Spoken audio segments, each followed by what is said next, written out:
Bonjour à tous et à tous, aujourd'hui je vais vous faire la recette de... Alors voici la liste des ingrédients. Vous aurez besoin de 100 g de beurre mou, de 80 g de sucre glace, d'un œuf, de 200 g de farine, avec un tout petit peu de vanille en poudre.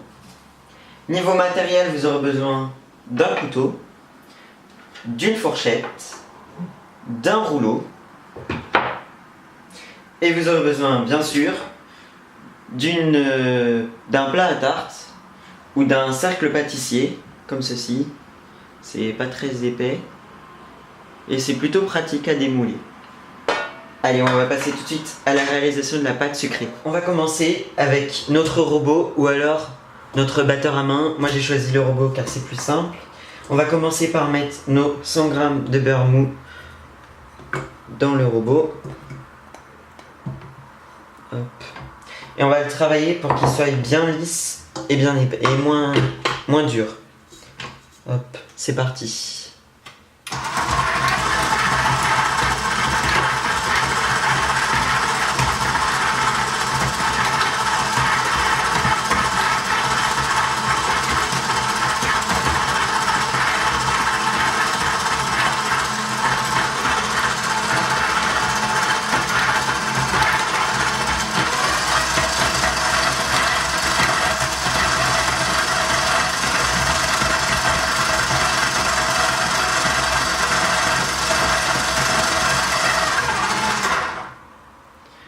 Voilà, une fois qu'il a cette consistance, on va rajouter le sucre glace.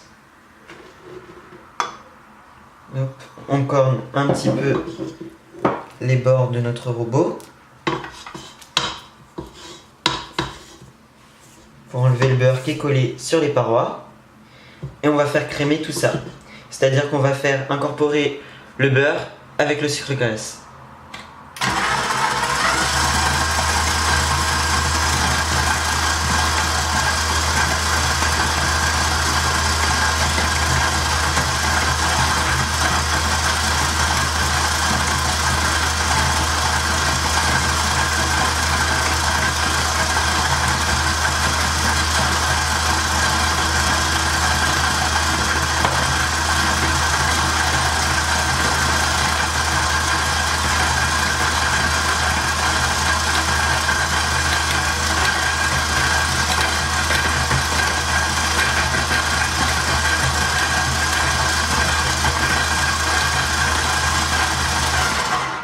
Voilà, une fois qu'on a à peu près cette consistance, on va bien racler les bords de notre robot ou de notre batteur à main, du bol, ce que vous avez à la maison.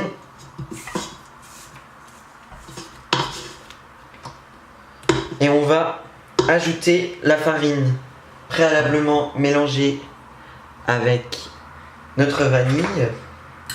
Allez, hop, on met le tout. Voilà. Et on mélange jusqu'à qu'on obtienne une pâte lisse.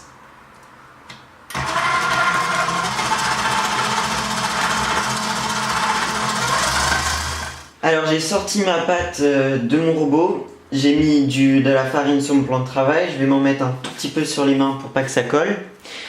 Et on a cette pâte qui ressemble à une texture de crumble. On va devoir faire une boule. Comme le beurre et encore mou, on va pouvoir faire une belle boule. Et on va phraser notre pâte sur le plan de travail, c'est-à-dire on va l'écraser pour lui donner du corps, mais pas trop. Du corps, c'est-à-dire qu'on va lui donner de l'élasticité. Alors on fait une belle boule. Hop, on n'hésite pas à remettre un petit peu de farine si ça colle.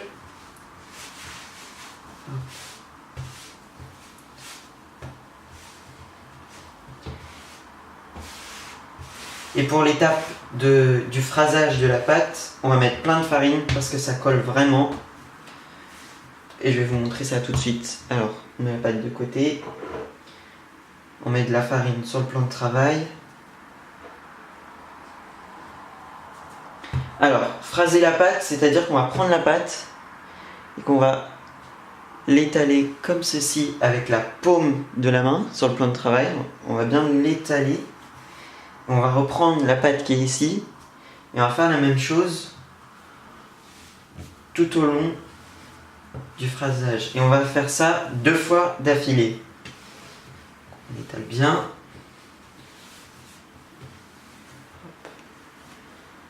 On étale bien la pâte. Jusqu'à qu'elle colle plus. Hop. Là, elle commence à être bien. Voilà.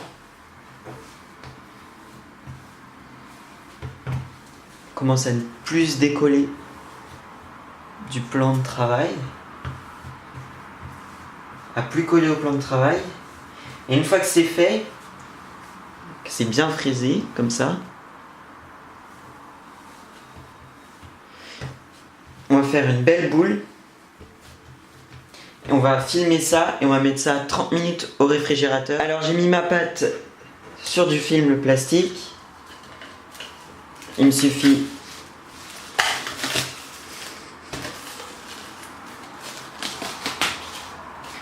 de la filmer, bien la filmer hermétiquement, bien important, comme ceci, de faire passer le film en dessous, qu'il n'y ait aucun trou, et de la mettre 30 minutes au réfrigérateur, et on se retrouvera après.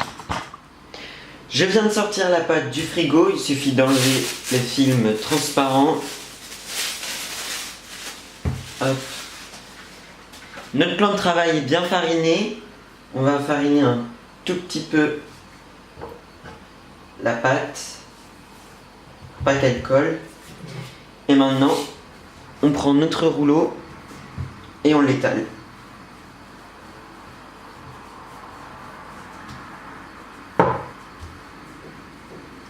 Alors, pour que la pâte reste ronde,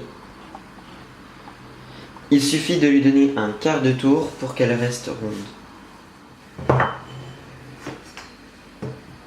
Voilà, ma pâte fait exactement la bonne taille à peu près partout. Je vais maintenant la mettre dans mon moule pour pouvoir la foncer. Alors, pour déplacer votre pâte, prenez votre rouleau. Il faut enrouler la pâte comme ceci autour du rouleau délicatement sans déchirer la pâte. Voilà. On va placer maintenant notre cercle ou notre plat à tarte et on va dérouler délicatement la pâte sur notre moule.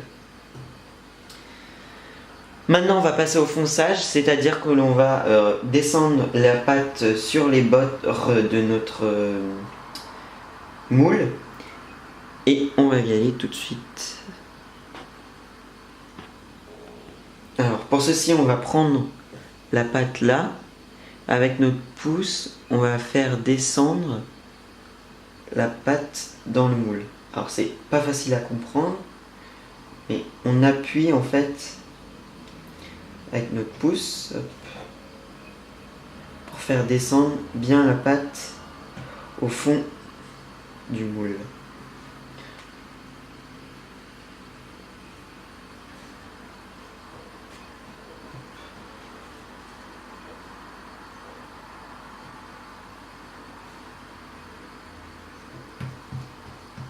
Petit trou, s'il y a un petit trou, n'hésite pas à reboucher le trou.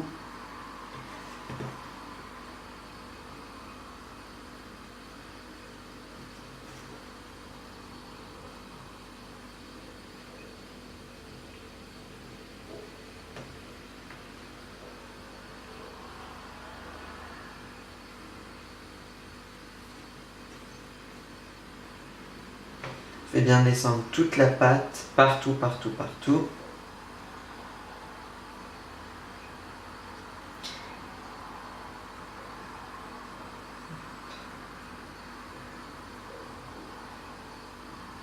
Alors, si c'est trop fin, comme par exemple ici, on va devoir descendre un peu plus la pâte dans les bords, comme ceci. On va prendre un petit bout de pâte qui est là par exemple, et on va la remettre là parce que c'est trop fin. Et pour pas que ça craque à la cuisson, on va remettre un petit bout de pâte. Discrètement. Voilà, une fois que c'est fait, on repousse bien toute la pâte qui reste en trop sur les côtés.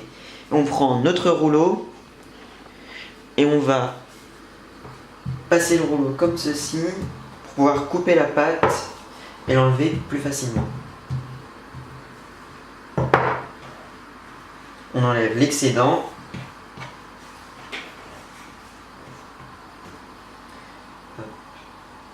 Si ça craque, n'hésitez pas à revenir dessus. Passez un coup de doigt pour pouvoir enlever après cuisson la tarte plus facilement. Hop. Voilà. Et voilà, on va transférer maintenant notre tarte sur un plat qui passe au four. Et on va commencer à la garnir après. Décollez-la délicatement.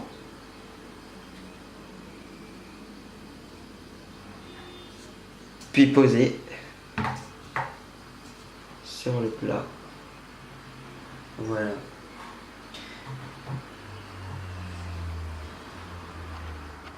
Donc maintenant on va passer au garnissage. Pour le garnissage, vous aurez besoin de compote de pommes de votre choix.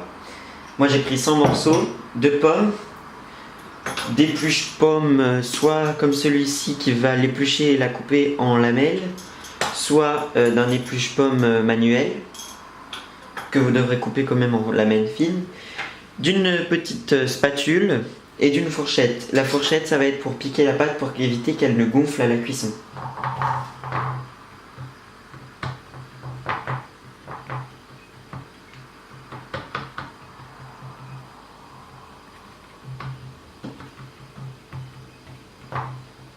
Voilà. Une fois que c'est fait, vous allez prendre la compote et en mettre généreusement, mais pas trop, sur la tarte. Et on va étaler la compote pour voir si on en a mis assez.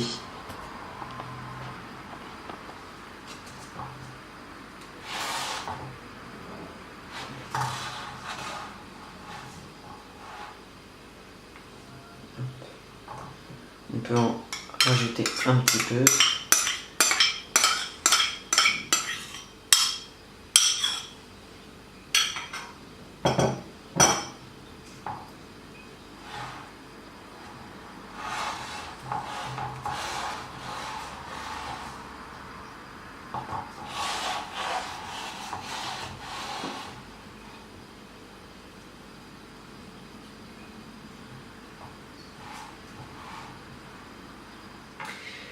J'avais pas assez de compote donc j'en ai rajouté. Il faut vraiment qu'il y en ait vraiment partout. Alors c'est parti, on va commencer. Si vous avez l'appareil comme moi, il suffit de le fixer, de prendre la pomme et de la mettre bien centrée sur l'appareil. Et c'est parti, on va devoir tourner la manivelle pour que ça coupe nos pommes. Et les épluches.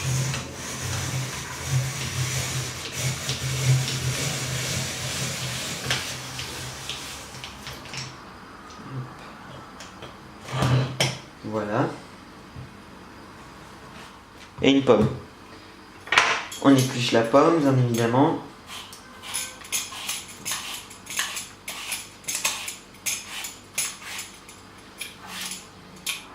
On va couper cette pomme en deux. Et on va enlever cette partie et celle-ci qui ne se mange pas.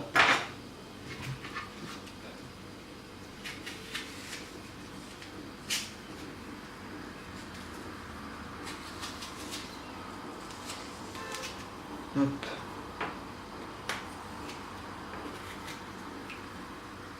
On va enlever le trognon en haut.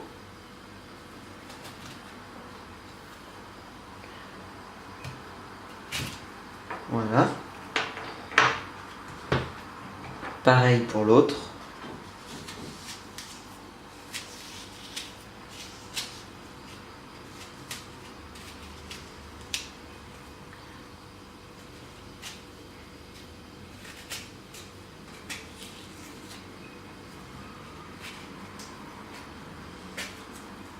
Voilà.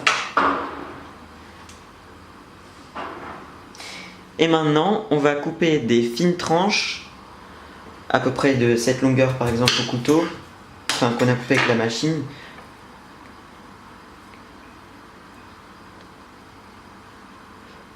Pas trop épaisse, mais assez fine quand même.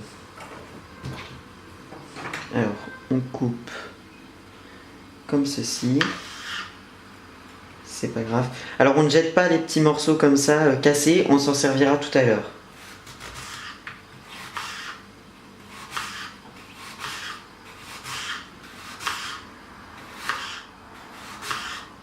Celles qui sont déjà coupées à la machine.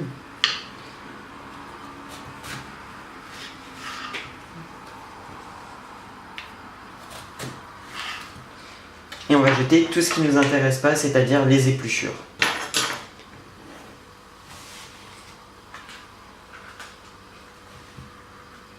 Alors maintenant on va prendre nos pommes coupées. Hop, on va regarder. Là c'est le bout que je viens d'enlever, on le met de côté. Et on va prendre notre morceau de pomme et on va le mettre. Et on va le mettre. C'est pas facile à montrer, mais on va mettre le coin ici dans le coin de la tarte. Alors, je sais pas si vous m'avez compris, mais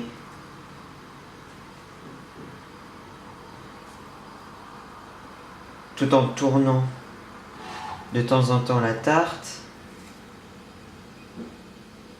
sans trop appuyer non plus.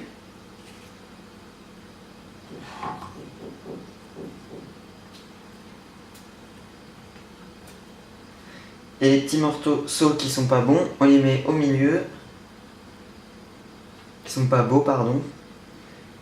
On va s'en occuper pour faire le haut de la tarte.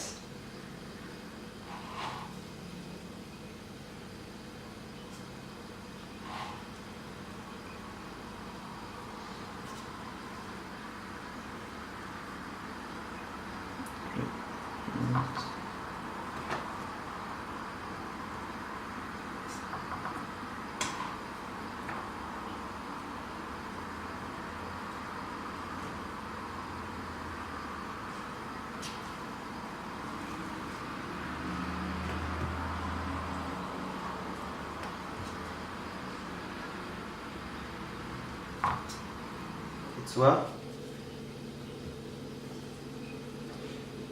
Et on va soulever pour pouvoir insérer nos morceaux de pommes pour qu'ils disparaissent pour plus que ça se voit dans la tarte.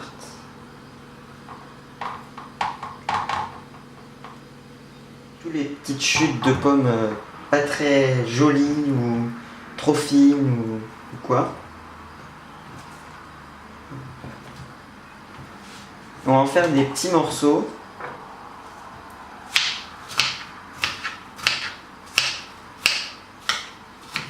Bien évidemment, les morceaux qu'on met au milieu, c'est des morceaux qui se mangent.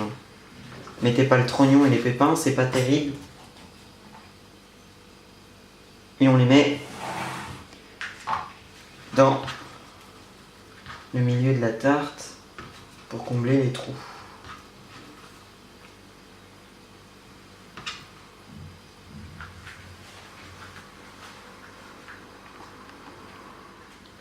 Donc on a mis tout au milieu, on étale bien. Maintenant on prend nos morceaux de pommes et on va les disposer comme ceci, le long des pommes. Un pépin, on ne le met pas. Le long des autres pommes, comme ceci. Voilà. Oups.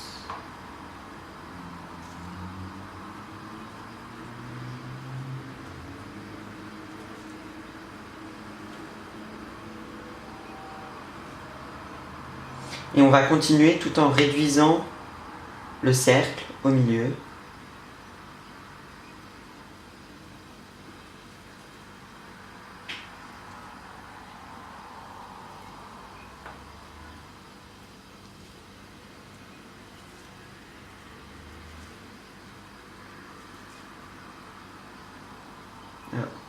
Donc là je m'aperçois qu'il manque des morceaux.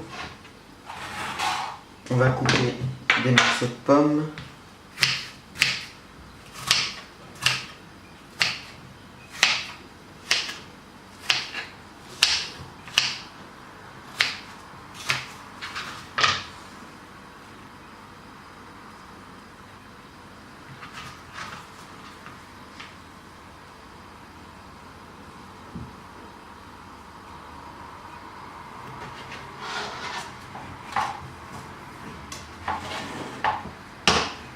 Et on continue de mettre notre pomme en rosace. Faire comme une rose à la fin de notre tarte.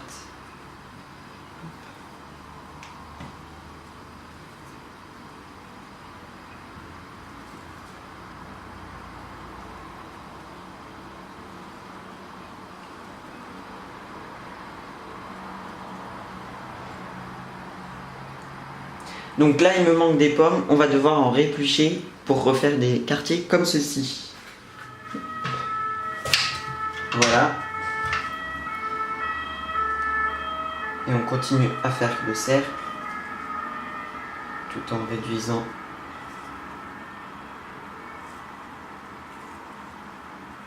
Pas hésiter à mettre beaucoup de pommes parce que à la cuisson les pommes vont s'affaisser et on va plus retrouver autant de pommes que tout à l'heure.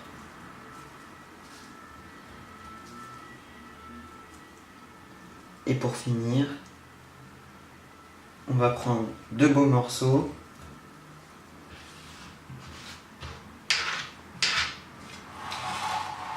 Hop. On recadre bien tout.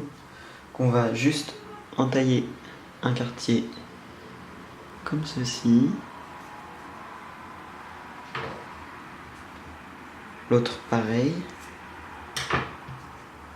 Pour pouvoir... Hop, mince, il est cassé. Pour pouvoir... Bon, ça casse, sinon, pour pouvoir donner...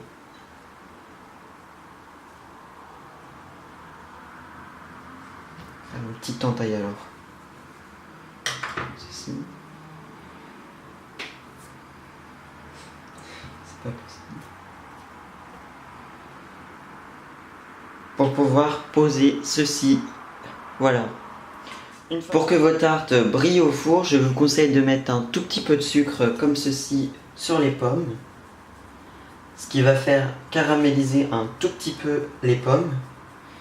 Et de plus, ça va faire briller la tarte.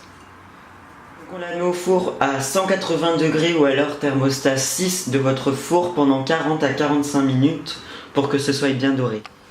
J'ai sorti la tarte du four, je l'ai laissé reposer et maintenant on va enlever le cercle ou le plat à tarte. Comme c'est graissé, c'est super facile. Maintenant on va enlever le plat dans lequel on a fait cuire notre tarte et on va transférer dans une assiette pour que je vous montre le résultat final. Allez, c'est parti.